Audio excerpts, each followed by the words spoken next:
మీ business ఏదైనా మీ ఊర్లో promotion చేయాలంటే అది సుమన్ టీవీతోనే సాధ్యం. ఇప్పుడే సంప్రదించండి. Welcome to Suman TV. ఈ రోజు మనం ములకల చెరువు మండలం కదిర్నాథనకోట గ్రామం గాలేటివారిపల్లి దగ్గర ఉన్నటువంటి కనకొండరాయస్వామి ఆలయం వద్ద అయితే ఉన్నాం. ఇక్కడ శివరాత్రి మహోత్సవాలు అత్యంత వైభవంగా జరుగుతున్నటువంటి సందర్భం ఇక్కడ మనకు కనపడతా ఉంది. అదేవిధంగా ఎంతో మందికి ఎన్నో రకాలైనటువంటి అనుమానాలు ఉన్నాయి. కనకొండ అనేటువంటి పేరు ఏ విధంగా వచ్చింది, ఇక్కడ ఉన్నటువంటి దేవతలు ఎవరు, దేవుళ్ళు ఎవరు అనేటువంటి అంశాన్ని కూడా ఈ రోజు మనం క్షుణ్ణంగా ప్రజలను అడిగి తెలుసుకునేటువంటి ప్రయత్నం చేద్దాం. అదేవిధంగా ఇక్కడ స్వామివారి కళ్యాణోత్సవం కూడా జరుగుతూ ఉంది. ఆ కళ్యాణోత్సవాన్ని కూడా మనం చూసేటువంటి ప్రయత్నం అయితే చేద్దాం.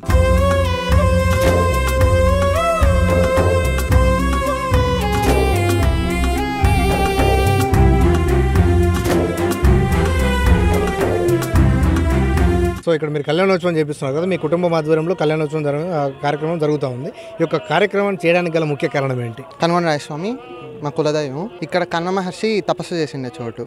ఆయన తపస్సుకు విష్ణుమూర్తి ఇక్కడ వెలిసారు. సో ఇక్కడ విగ్రహాలు ఎలాంటి విగ్రహాలు ఉన్నాయి అంటే మూల విరాట్ విగ్రహాలు, అదేవిధంగా పంచలోహాలు అనేటువంటి విగ్రహాలు కూడా టైప్ ఉంటాయి కదా, ఎలాంటి టైప్ ఉంటుంది అంటే ఫస్ట్ లోపల లింగ రూపంలో విష్ణుమూర్తి ఉంటారు. తర్వాత 2006 ఆ కాలంలో విగ్రహాలు పక్కన శ్రీదేవి భూదేవి కనకొండరాయస్వామి విగ్రహాలు ప్రతిష్ఠ చేశారు.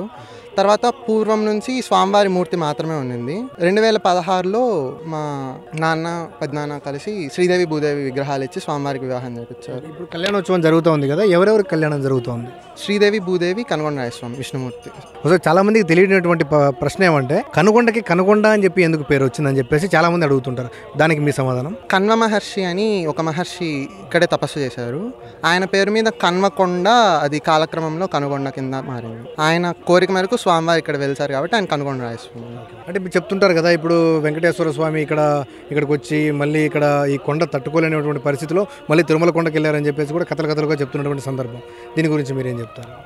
అది ఈ కొండ వెనకాల ఎగువ కనుగొండ అని ఉంటుంది. అక్కడ అయితే స్వామివారి పాదముద్రలు, స్వామి అక్కడ గోవర్ధనగిరి కృష్ణులాగా ఉంటారు. అది వెనకలు ఉండే పెద్ద కొండ అని చెప్తారు. శ్రీ కనకొండరాయస్వామి దేవాలయానికి శివకేశవుల ఆలయంగా ఎందుకు పిలుస్తారంటే ఒక నిదర్శనము ఈ యొక్క మన వెనక ఉన్నటువంటి ఈ యొక్క విగ్రహమే అని చెప్పొచ్చు. ఇక్కడ అర్ధనారీశ్వర వేషంలో ఉన్నటువంటి పరమశివుడు ఇక్కడ మనకు కనబడుతున్నాడు. అదే విధంగా ఇక్కడ మనం చూస్తున్నాం, ఇక్కడ గరుత్మంతుడు ఒకవైపు ఉంటే మరోవైపు ఇక్కడ నంది కూడా ఇక్కడ కనబడుతున్నారు. అదే విధంగా ఇక్కడ మనం చూస్తున్నాము అర్ధ భాగము వైష్ణవము, ఇంకో అర్ధ భాగము శైవము అనేటువంటి స్థితిలో ఇక్కడ మనకి కనబడుతుంది. సో దానికే ఈ యొక్క కనకొండరాయస్వామి దేవాలయాన్ని శివకేశవుల ఆలయంగా పిలిచడంలో ఒక అర్థం ఉందని చెప్పేసి కూడా ప్రజలందరూ కూడా చెప్తున్నారు. మనం గమనిస్తున్నాం కదా, ఈ బ్యాక్ సైడ్ లో ఉండేది మనకి ఇది పూర్వం దద్దలం అనేవాళ్ళు. దద్దలం అంటే ఇక్కడ వంటశాలకు కావలసినటువంటి పరికరాలన్నీ కూడా ఈ యొక్క దద్దలంలోనే అనేవి. ప్రస్తుతానికి మనము ఈ యొక్క నానుడిలో సత్రం అనేటువంటి అంశంలో మనం పిలవడం అయితే జరుగుతూ ఉంటుంది.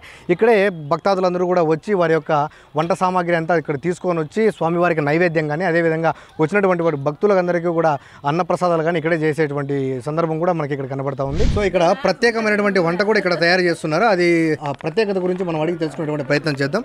చెప్పండి, ఇది ఏ వంటకం చేస్తున్నారు? ఇది వంటకము బెల్లము పిండితో చేస్తారు, బియ్యం పిండితో చేస్తారు. మహాశివరాత్రి సందర్భంగా ఒక్క పొద్దులు ఉంటారు కదా, బయట నుండి పల్లెల నుండి ఉపవాసం ఉండేవాళ్ళు ఇంట్లో దగ్గర నుంచి పూజలు చేసుకొని దేవుడికి దర్శనం కోసం వస్తారు కాబట్టి ఇది తీసుకొని ఇది తిన్న తర్వాత ఉపవాసాన్ని ముగించుకుంటారు. మార్నింగ్ నుంచి ఈవినింగ్ వరకు ఉపవాసం ఉండే వాళ్ళకి ఈ యొక్క పదార్థము ఉపవాస విరమణ పదార్థంగా మీరు భావిస్తారు. ముందు నుండి వస్తున్న ఆచారం, పూర్వకాలం నుంచి వస్తున్న ఆచారం. కనుగొండ పూజార్లం. మేము కనుగొండ పూజార్లము. ఉపవాసం ఉండాలి, ఒక్క బొద్దులు ఉండాలి, ఒక్క బొద్దులు తీర్చి పంపిస్తాము. పిండి దేవునికి తలిగేసి పంపిస్తాం. సో మనందరికీ తెలుసు, మూలం లేందే ఆధారం లేందే ఆలయం పుట్టదు. దానికి బెస్ట్ ఎగ్జాంపుల్ ఏదంటే అయోధ్య. సో అక్కడ ఆనవాళ్ళు కనబడ్డాయి కాబట్టి శ్రీ రామ మందిరం అనేటువంటి నిర్మాణం అయింది. సో అదే విధంగా ఇక్కడ దట్టమైనటువంటి అడవి ప్రాంతంలో ఈ యొక్క ఆంజనేయ స్వామి వారి దేవాలయం ఎలా నిర్మాణం అయింది అనేటువంటి అంశం ఇక్కడ మనకు కళ్ళకు కట్టినట్టుగా కనిపిస్తుంది. చుట్టూ రాళ్ళు రప్పలు, అదే విధంగా ఇటువంటి చెట్లు చేమలు ఇవే కనపడుతున్నాయి తప్ప ఆ విగ్రహం అనేటువంటిది కనపడలేదు. అలాంటి విగ్రహాన్ని గుర్తించి ఈ యొక్క పూజారి ఎవరైతే ఉన్నారో విద్యాసాగర్ గారు గుర్తించి ఈ యొక్క ఆలయ నిర్మాణం అయితే చేపట్టడం అయితే జరిగింది. దీనికి ప్రత్యేకమైనటువంటి విశిష్టత ఉంది. ఒకవైపు కనకొండరాయ స్వామి, మరోవైపు ఆంజనేయ స్వామి విగ్రహాలు రెండు ఒక్కసారిగా ప్రజల్లోకి రావడాన్ని కూడా ఇక్కడ చాలా అద్భుతం అని చెప్పేసి, ఆధ్యాత్మికంలోనే ఇది ఒక అద్భుతమైన ఘటన అని చెప్పేసి కూడా చెప్పడం అయితే జరుగుతుంది. ఆలయ పూజారి విద్యాసాగర్ గారిని అడిగి మరిన్ని విషయాలు తెలుసుకునేటువంటి ప్రయత్నం చేద్దాం. ఇది చాలా పురాతనమైన ఆలయం. ఇది మన విగ్రహం వచ్చేసి చాలా కొన్ని ఏళ్ల తరబడి చాలా పెద్దవాళ్ళ కాలం కాలం నుంచి ఉంది ఇది. మన తర్వాత వచ్చేసింది మనము 14 ఏళ్ల ముందు వచ్చేసింది ఈ విగ్రహం ప్రతిష్ఠ చేసినాము. ఇది చాలా పురాతనమైన విగ్రహంగా మేము భావించి ఇక్కడ గుడి నిర్మాణం చేసినాము. ప్రజలు వచ్చేసింది భక్తాదులు కూడా ప్రతి శనివారము ఇక్కడికి వచ్చేసింది ఆకు పూజ, కుంకుమార్చన, అభిషేకము, ప్రతిదీ చేసిందో పూజ, అందరికి ప్రసాదం వితరణ చేసి అన్ని చేస్తా ఉన్నాము. తర్వాత వచ్చేసింది ప్రతి శివరాత్రి రోజు జాగారం ఉండేసింది. ప్రతి కార్యక్రమం ఇక్కడ చేపడుతున్నాము. ప్రతి పౌర్ణమికి ఇక్కడ వచ్చేసిన పూజా కార్యక్రమాలు అన్ని జరుగుతాయి. ఈ గృహ ఆకారంలో ఏదైతే ఉందో ఇక్కడ నుంచి తిరుమల తిరుపతి దేవస్థానానికి దారి ఉందని చెప్పేసి కూడా ఇక్కడ ఉన్నటువంటి ప్రజలందరూ కూడా చాలా బాగా నమ్ముతారు. అదేవిధంగా కొంతమంది ట్రై కూడా చేశారు, కొంతమంది మునీశ్వరులు కూడా దీంట్లో వెళ్ళడానికి ప్రయత్నించారు. అయితే మార్గ మధ్యలోనే వారికి సరిగా ఊపిరాడక చనిపోయారని చెప్పేసి అందరూ చెప్తున్నారు. అదేవిధంగా ఇక్కడ మన పక్క గ్రామం అయినటువంటి కొండకిందపల్లెలో ఒక 2 వ్యక్తులు ఇందులో ప్రవేశించి అక్కడికి వారు మార్గ మధ్యలో కనీసం ఊపిరాడినటువంటి పరిస్థితుల్లో వారు ఏం చేశారంటే అక్కడే మరణించడం అయితే జరిగింది. వారి మరణానంతరం కూడా వారు వీళ్ళు ఎక్కడికి వెళ్ళారు, ఏమైపోయారు అని చెప్పేసి వారి ఊరు వాళ్ళు అడిగితే తెలుసుకునేటువంటి ప్రయత్నం అయితే చేశారు. ఆ ప్రయత్నంలో భాగంగా వారందరూ కూడా లోపలికి వెళ్ళడం జరిగింది. లోపల వాళ్ళకి అద్భుతమైనటువంటి ఒక విషయాన్ని వారు గమనించారు.